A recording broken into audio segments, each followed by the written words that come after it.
বাংলাদেশ হাইকোর্টের দেওয়া রায় বাতিল সুপ্রিম কোর্টের। সরকারি চাকরি মেধা ভিত্তিতে হবে 93%। মুক্তিযোদ্ধাদের জন্য সংরক্ষণ 5%। 1% সংরক্ষিত থাকবে জনগোষ্ঠীদের জন্য। কোটা বা সংরক্ষণের বিরোধিতাতেই উত্তাল বাংলাদেশ। সংরক্ষণ বাতিলের দাবিতে প্রতিবাদে পথে নেমেছে পড়ুয়ারা। বুক চিতিয়ে দাঁড়িয়েছে পুলিশ সেনার বন্দুকের নলের সামনে।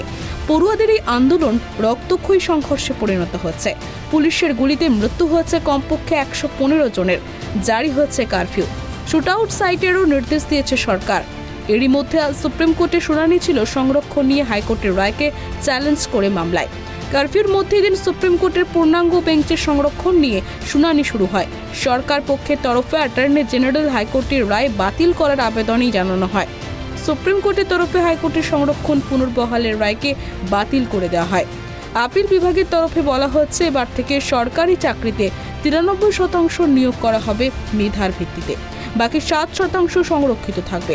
এর মধ্যে 5% মুক্তিযোদ্ধাদের পরিবারের জন্য, 1% মৃগোষ্ঠী এবং 1% প্রতিবন্ধী তৃতীয় লিঙ্গের জন্য সংরক্ষিত থাকবে। বাংলাদেশের সুপ্রিম কোর্টের তরফে জানানো হয়েছে, যেহেতু এটি নীতি সংক্রান্ত বিষয়, তাই পরবর্তীতে প্রয়োজন হলে সরকার এবং সংরক্ষণ বা কোটার হার পরিবর্তন বা সংস্কার করতে পারবে। তবে সরকারকে অবিলম্বে কোটা প্রত্যাহারের রায় নিয়ে বিজ্ঞপ্তি জারি করতে হবে। শীর্ষ আদালতের তরফে আন্দোলনকারী পড়ুয়াদের ক্লাসরুমে ফিরতে অনুরোধ করা হয়েছে। জানা গিয়েছে, সুপ্রিম কোর্টের শুনানিতে অংশ নেওয়া 9 জন আইনজীবীর মধ্যে 8 জন হাইকোর্টের আদেশ বাতিল করার পক্ষে মত দেন। একজন আইনজীবী কোটা সংস্কারের পক্ষে মতামত দেন।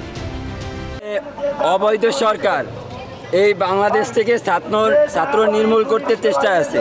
তারা যেভাবে পারতেছে, যেখানে ছাত্র দেখতেছে তারা পাখির মতো গুলি করতেছে ভাই। এটাই হচ্ছে, এখানে প্রতি 5 সেকেন্ডে 5 জন 6 জন কইরা রোগী আসতেছে, সবাই ছাত্র। কিন্তু সবচেয়ে আফসোস এটা যে বাংলাদেশের কোনো মিডিয়া সংবাদ মাধ্যম এটা প্রচার করতেছে। বাংলাদেশের সরকারি চাকরিতে মুক্তিযোদ্ধা, জেলা, মহিলা, ক্ষুদ্র, নৃগোষ্ঠী এবং প্রতিবন্ধী 5 শ্রেণীর জন্য মোট 56% কোটা বা সংরক্ষণ ছিল। 2018 সালে এই সংরক্ষণ বাতিলের দাবিতে প্রতিবাদ শুরু হয়। চাপের মুখে পড়েই হাসিনা সরকার সংরক্ষণ বাতিলের কথা ঘোষণা করে। কেবল জনজাতিদের 5% এবং প্রতিবন্ধীদের 1% সংরক্ষণ বহাল রাখা হয়। কিন্তু সেই সিদ্ধান্তকে চ্যালেঞ্জ করে হাইকোর্টে গিয়েছিল মুক্তিযোদ্ধাদের পরিবার। চলতি বছরের 5 জুন হাইকোর্টের সংরক্ষণের সিদ্ধান্তকে খারেজ করে পুরনো নিয়মেই ফিরিয়ে আনে। আগের মতো সংরক্ষণ ব্যবস্থা চালু হয় বাংলাদেশে। এরপরই ফের প্রতিবাদে রাস্তায় নামে পড়ুয়ারা। বিগত কয়েকদিনে তা ভয়ঙ্কর রূপ নেয়। পুলিশের সংঘর্ষে মৃত্যু হয় কমপক্ষে 115 জনের। দেশ জুড়ে জারি রয়েছে কারফিউ, বন্ধ ইন্টারনেট, মেসেজ পরিষেবাও।